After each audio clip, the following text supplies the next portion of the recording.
हाँ जी दोस्तों, तो बहुत लंबा चला हमारा सेक्शन नंबर 139 बट फाइनली खत्म हुआ और अगला सेक्शन हमारे पास आया सेक्शन नंबर 140 जो कि बात करेगा removal resignation of auditor and giving of special notice. अब बेसिकली क्या है, तो ये छोटे छोटे पार्ट्स है इसके अंदर। सबसे पहले बात करेंगे हम रिमूवल के ऊपर, फिर रेजिग्नेशन के ऊपर और उससे रिलेटेड कुछ बातें आएंगी आपकी स्पेशल नोटिस के रिगार्ड में। ठीक है, तो चलिए शुरू करते हैं। सबसे पहले तो सेक्शन 140 डील करता है इन सभी बातों को जो हमने यहाँ पे देखा। 140 का जो सबसेक्शन नंबर 1 है वो बात करता है रिमूवल ऑफ ऑडिटर। अब रिमूवल ऑफ ऑडिटर को अगर आप सिर्फ सुनते हो तो आपको लगता है कि भैया ऑडिटर को हटाया जा रहा है, तो आप ऐसे कैसे ऑडिटर को हटा सकते हो। तो अब इसमें आपने पीछे पढ़ा क्या कि टर्म की कुछ बात होगी कि भैया 5 साल पूरे हो गए, हमने हटा दिया, दूसरे ऑडिटर को अपॉइंट कर लिया। नॉर्मल सी प्रैक्टिस है। बट एक बात ये होती है कि सपोज किसी का पीरियड चल रहा है, अभी उसको आपने अपॉइंट किया था, 2 4 6 महीने के बाद वो बेचारा ऑडिटर पूरी मेहनत के साथ काम कर रहा है और उसके टर्म अभी एक्सपायर भी नहीं हुई, जो उसका पीरियड था वो भी खत्म नहीं हुआ और आप चाहते हो उसको हटा दें, तो ये तो दिक्कत हो जाएगी। क्योंकि ऑडिटर को क्यों रखा गया? ऑडिटर को रखा गया है कि वो सारी वर्किंग को, डायरेक्शंस को, जो भी डायरेक्टर काम कर रहे हैं, जो भी कंपनी की परफॉर्मेंस है, उनको इवेल्युएट कर सके और कुछ जो फ्रॉड वगैरह अगर कुछ हो रहा है तो उसको वो आइडेंटिफाई करके रिपोर्ट कर सके, अपनी ओपिनियन बता सके। तो अगर वो कुछ अच्छे से काम करेगा और उसको आराम से बोर्ड या मेंबर उसको हटा देगी तो फिर तो उसके वो इंडिपेंडेंस रह ही नहीं जाएगी, वो बेचारा ईमानदारी से काम कर ही नहीं पाएगा। तो इसके लिए क्या कहा जाता है यहाँ पे कि भैया ऑडिटर को हटाना इतना आसान नहीं है। ऑडिटर को हटाने के लिए क्या करना पड़ेगा? तो ऑडिटर को हटाने का बड़ा लंबा प्रोसेस है। लंबे प्रोसेस में क्या आएगा, पहले तो जिसको दिक्कत है वो एक नोटिस देगा, किसको? बोर्ड को। बोर्ड अपनी एक बोर्ड मीटिंग करेगी और उसके अकॉर्डिंग एक रेजोल्यूशन पास करेगी। रेजोल्यूशन में ऑब्वियसली बात है मेजोरिटी हमारे बोर्ड एग्री करनी चाहिए, बोर्ड ऑफ डायरेक्टर्स। नाउ वो रेजोल्यूशन पास हो गया। रेजोल्यूशन पास होने के बाद वो एक एप्लीकेशन फाइल करेंगे किसके पास? सेंट्रल गवर्नमेंट के पास। और सेंट्रल गवर्नमेंट से ले लेंगे अप्रूवल कि भैया हम ऑडिटर को हटाना चाह रहे हैं, दिस इज द रीजन, और उससे अप्रूवल मांगेगा। सेंट्रल गवर्नमेंट अप्रूवल देगा, उसके बाद अप्रूवल के बेसिस पे एक मीटिंग रखी जाएगी और उस जनरल मीटिंग के अंदर उसके ऊपर स्पेशल रेजोल्यूशन पास किया जाएगा। स्पेशल रेजोल्यूशन मतलब क्या हो गया? 75% ज्यादा की वोट। उसके बाद ही जाके आप उसके बाद कम्युनिकेट करोगे, सॉरी स्पेशल रेजोल्यूशन से पहले आप कम्युनिकेशन दोगे ऑडिटर को कि भैया तुम्हें हटा रहे हैं, तुम्हें कुछ कहना है तो कहो। वो अपना रिप्रेजेंटेशन देगा और फाइनली स्पेशल रेजोल्यूशन पास होगा, उसके बाद जाके हटा पाओगे। तो ये लंबा चौड़ा प्रोसेस है जिसमें सेंट्रल गवर्नमेंट एक बहुत बड़ा रोल अदा करता है, क्योंकि वो अप्रूवल लेना बहुत मुश्किल काम हो जाता है। ठीक है, तो ये पूरा प्रोसेस जो आपको 140 का सबसेक्शन नंबर 1 कहता है, यहाँ पे जो सेंट्रल गवर्नमेंट कहा गया है बेसिकली उसको रिप्लेस कर दिया गया है, मतलब कि डेलीगेट कर दिया गया है पावर किसको? रीजनल डायरेक्टर को। जो आप उसको एप्लीकेशन फाइल करते हो उसका एप्लीकेशन फॉर्म नंबर होता है एडीटी 2 फॉर्म भरोगे और एप्लीकेशन फाइल करोगे सेंट्रल गवर्नमेंट या आप कह सकते हो रीजनल डायरेक्टर के पास, और उनसे कहोगे कि भैया हम इसको हटाना चाह रहे हैं और आपके अप्रूवल की आवश्यकता है, जिसको वो अप्रूवल प्रोवाइड करेगा। अच्छा जी, आपका बोर्ड रेजोल्यूशन पास होगा। बोर्ड रेजोल्यूशन के 30 दिनों के अंदर अंदर आपको एप्लीकेशन दे देना है, किसको? सेंट्रल गवर्नमेंट को। मतलब एडीटी 2 जो आपको फाइल करनी है वो 30 डेज के अंदर कर देनी है। 30 days of what? 30 days from board resolution. ठीक है जी। उसके बाद आपके पास एक बार अप्रूवल आ गया तो अप्रूवल आने के 60 दिनों के अंदर अंदर आपको मीटिंग कंडक्ट करानी है, जनरल मीटिंग। ऑब्वियसली वो ईजीएम होगी और उस 60 डेज के अंदर अंदर जो आपकी ईजीएम होगी उसके अंदर क्या पास करना होगा आपको? Special resolution. और स्पेशल रेजोल्यूशन जो पास होगा, ऑब्वियसली बात है आपको एक उससे पहले अपॉर्चुनिटी देनी पड़ेगी ऑफ बीइंग हर्ड। मतलब जो भी ऑडिटर को अपॉइंट किया, सॉरी हटाया जा रहा है, रिमूवल किया जा रहा है, तो उसको उसके ऊपर एक्शन, रिमूवल का एक्शन लेने से पहले पहले आपको क्या देना होगा? उसको अपॉर्चुनिटी ऑफ बीइंग हर्ड। तो इस स्टेप को बहुत बेहतरीन तरीके से इस चार्ट में बताया गया है। सबसे पहले एक नोटिस रिसीव होगा हमारे बोर्ड के पास for the purpose of removal. उसके ऊपर वो बोर्ड मीटिंग करेंगे और डिसाइड करेंगे रिमूवल करना है कि नहीं करना और वगैरह वगैरह, और किस तरीके से फाइलिंग करनी है सेंट्रल गवर्नमेंट को। उसके बाद बोर्ड मीटिंग से जो बोर्ड रेजोल्यूशन होगा उसके बेसिस वो एप्लीकेशन फाइल करेंगे किसको? सेंट्रल गवर्नमेंट को। एडीटी 2 फॉर्म के अंदर कितने दिनों के अंदर? 30 दिनों के अंदर। ठीक है जी। उसके बाद अप्रूवल मिलेगा जब सीजी का, तो उसके बाद अप्रूवल मिलने के बाद वो स्पेशल नोटिस देंगे for the purpose of AGM. Special notice to be sent for the purpose of AGM. ये एजीएम जरूरी नहीं है, this is a general meeting, तो एजीएम होने का सेंस नहीं बनता। क्यों? क्योंकि आपके पास जब एक बार सेंट्रल गवर्नमेंट का अप्रूवल आ गया तो ऑब्वियसली आपको 60 डेज के अंदर आपको ये मीटिंग करनी है, तो जरूरी नहीं है कि 60 डेज में आपका एजीएम आ रहा हो। तो this is not correct, there is general meeting, तो ये एजीएम वर्ड यहाँ पे नहीं आना चाहिए। Now auditor shall be given an reasonable opportunity of being heard. मतलब कि भैया स्पेशल रेजोल्यूशन पास करने से पहले पहले उसको एक अपॉर्चुनिटी दी जाएगी कि भैया तुम्हें कुछ कहना है इस संदर्भ में तो कह सकते हो। उसके बाद ऑडिटर को रिमूव कर दिया जाएगा, लेकिन वो तभी पॉसिबल होगा जब आपके पास क्या होना चाहिए? Special resolution. ठीक है, तो this is the process for the removal. Now example देख लेते हैं। मिस्टर शुरूज एक चार्टर्ड अकाउंटेंट है, was appointed by board of directors of AB Limited as a first auditor. The company in general meeting removed Mr. Suresh without seeking the approval of central government. अच्छा जी। And appointed Mr. Gupta as an auditor in his place. तो ये तो कांड कर दिया, इन्होंने approval ही नहीं लिया, गलत बात। वायलेशन होगी 140 सबसेक्शन 1 की। The first auditor appointed by board of directors can be removed in accordance with the provision of section 140 subsection 1 of the company act 2013 only and hence the removal of first auditor in this case is invalid. The company contravened the provision of the act. Contravention कर दिया यहाँ पे। इसके ऊपर क्या punishment है तो वो इसके लिए सेपरेट सेक्शन बनाया गया, हर एक सेक्शन में पनिशमेंट नहीं दी हुई है। नाउ अगला पॉइंट आता है रेजिग्नेशन का। रेजिग्नेशन का मतलब क्या हुआ कि भैया जो ऑडिटर है वो खुद ही जाना चाह रहा है। अच्छी बात है जी। इसके लिए क्या कहा गया, इफ ऑडिटर रिजाइंड, तो अगर ऑडिटर हमारा रिजाइन करेगा तो उसको एक नोटिस फाइल करना पड़ेगा, बेसिकली एक स्टेटमेंट फाइल करना पड़ेगा। किसको नोटिस देना पड़ेगा? उसको, कंपनी को भी, रजिस्ट्रार को भी। कौन से फॉर्म में? फॉर्म 83 के अंदर। कितने दिनों के अंदर? 30 दिनों के अंदर। मतलब कोई अगर रिजाइन करना चाहता है तो वो एक स्टेटमेंट फाइल करेगा, वो स्टेटमेंट पहुंचाएगा वो रजिस्ट्रार को भी, कंपनी को भी 30 दिनों के अंदर अंदर। जो रेजिग्नेशन देगा उसके 30 दिनों के अंदर अंदर कि जी मैं रिजाइन कर रहा हूं। उस रेजिग्नेशन के अंदर उसको रीजन भी इंडिकेट करना पड़ेगा कि क्या रीजन है, क्या फैक्ट है, क्या कारण है जो कि तुम रिजाइन कर रहे हो। अगर गवर्नमेंट कंपनी की बात करें तो गवर्नमेंट कंपनी में उसको, मतलब नॉर्मल कंपनी आपने देखा, अदर देन गवर्नमेंट कंपनी में 2 लोगों का स्टेटमेंट देना था, किस किस को? कंपनी को और रजिस्ट्रार को। लेकिन गवर्नमेंट कंपनी की बात करें तो वहां पे सीएजी भी घुस जाएगा, मतलब कंपनी को भी जाएगा स्टेटमेंट, सीएजी को भी जाएगा और रजिस्ट्रार को भी जाएगा। अगर यहाँ पे कंप्लाई नहीं करता ऑडिटर को, मतलब ऑडिटर जो है इस प्रोविजन को अगर कंप्लाई नहीं करता, मतलब द थिंग इज की नोटिस नहीं देता 30 दिनों के अंदर अंदर, तो पेनल्टी लगेगी उसके ऊपर। पेनल्टी कितनी लगेगी? 50,000 रुपए, या फिर जो भी उसकी रेम्युनरेशन थी as a auditor, which ever is less, जो भी कम होगा। अलॉन्ग विद दैट एक कंटिन्यूइंग फेलियर है, क्योंकि 30 दिनों में आपने नहीं दिया, तो सपोज करो आपने 45 दिनों में दिया, 15 दिन लेट हो गए, तो हर एक दिन का आपको 500 रुपए भी देना पड़ेगा additional, which is maximum up to 5 lakh rupees. मतलब हर दिन के 500 जुड़ते जाएंगे, लेकिन मैक्सिमम कितना जाएगा? ये 5 लाख रुपए तक जाएगा, उसके बियॉन्ड नहीं जाएगा। तो इसी को डायग्रामेटिकली बहुत अच्छे से बताया गया। क्या बताया गया कि रेजिग्नेशन होगा अगर नॉन गवर्नमेंट के द्वारा 83 30 दिन के अंदर अंदर स्टेटमेंट फाइल करना है कंपनी को, रजिस्ट्रार को। और अगर गवर्नमेंट कंपनी होगा तो उस केस में आपको जो फाइल करना है उस केस में आपका एक सीएजी एडिशन हो जाएगा, बाकी सारा कुछ सेम है। नाउ अगला पॉइंट आता है appointing auditor other than the retiring auditor. मतलब कोई ऑडिटर रिटायर हो रहा है और उसकी जगह पे हम किसी और को अपॉइंट कर रहे हैं, मतलब कि उसका टेन्योर अभी खत्म नहीं हुआ लेकिन हम उसको दोबारा अपॉइंट नहीं कर रहे। तो कह रहा है if the retiring auditor has not completed a consecutive tenure of 5 years, उसने कंप्लीट नहीं किया या फिर 10 ईयर एज द केस में भी, तो उस केस में आपको क्या करना पड़ेगा? तो उस केस का प्रोसेस क्या है कि अगर आप उसको दोबारा अपॉइंट नहीं करना चाह रहे हो, किसको? जो रिटायरिंग ऑडिटर है और उसका टर्म भी अभी कंप्लीट नहीं हुआ है, तो उसका क्या प्रोविजन है? तो उसका प्रोविजन कवर होता है आपका सेक्शन नंबर 140 सबसेक्शन नंबर 4 के अंदर। क्या कहता है ये कि भैया एक इसके लिए रेजोल्यूशन पास होगा। रेजोल्यूशन पास होने का मतलब क्या है कि अगर आप उसी बंदे को अपॉइंट नहीं करेंगे तो पहले इसके ऊपर एक बोर्ड डिसीजन लेगा, बोर्ड डिसीजन लेगा और साथ ही में उसकी कॉपी भेज देगा वो रिटायरिंग ऑडिटर को कि भैया ये लो कॉपी और तुम्हें यहां से अपॉइंट नहीं किया जा रहा है। ठीक है जी।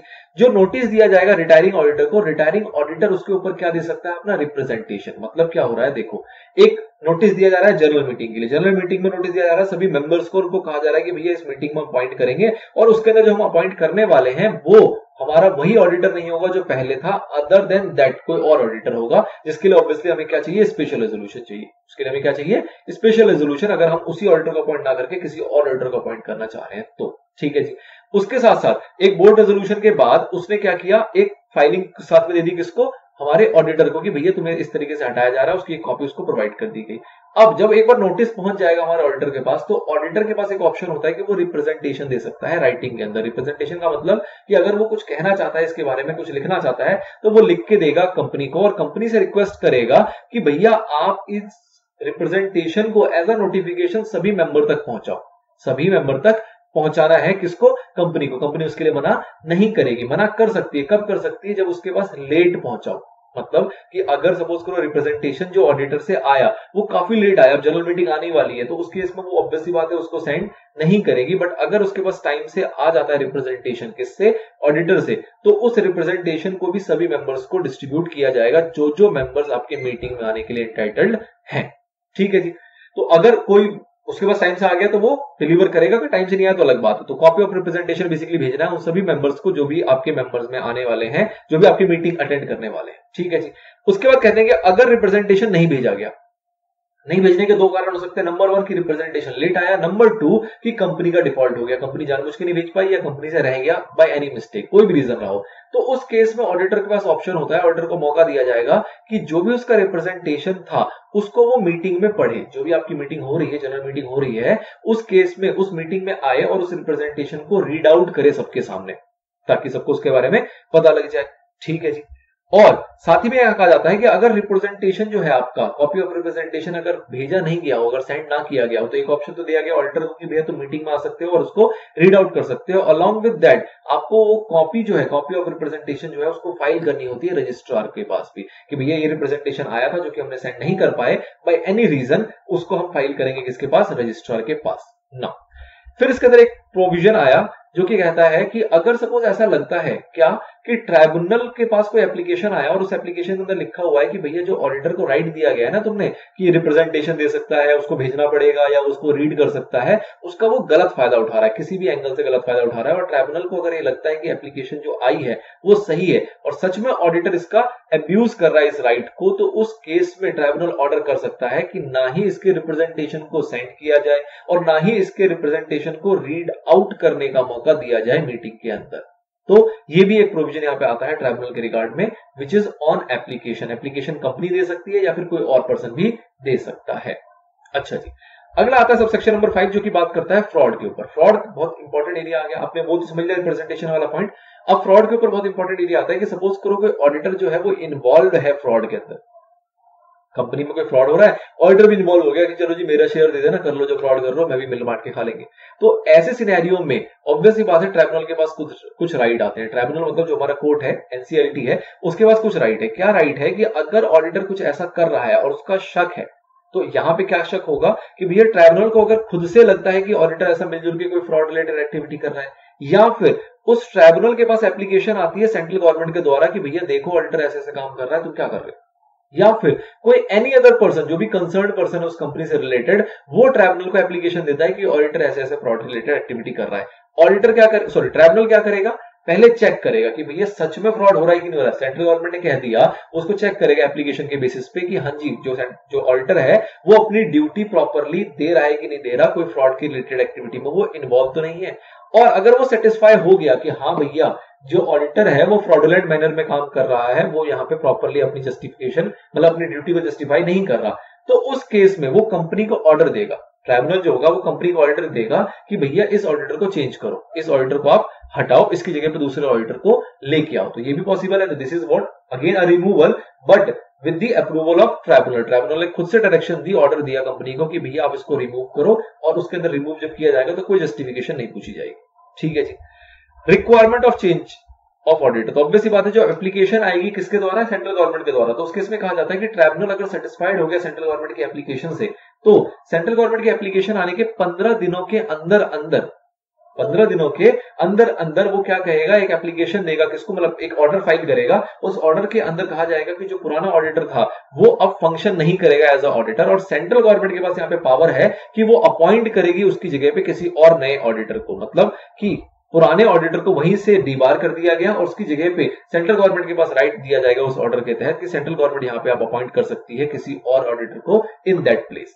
इन eligibility of auditor to be appointment, तो यहाँ पे कहा जाता है कि भैया जो ऑडिटर को अपॉइंट किया गया था और जिसको for the purpose of fraud उसको वहां से हटाया गया, रिमूव किया गया, तो वो किसी और कंपनी में 5 साल तक अपॉइंट नहीं किया जाएगा as a auditor. And along with that उसके ऊपर सेक्शन 447 की पनिशमेंट भी लगेगी, उसके ऊपर भी एक्शन लिया जाएगा जो कि फ्रॉड के लिए होता है।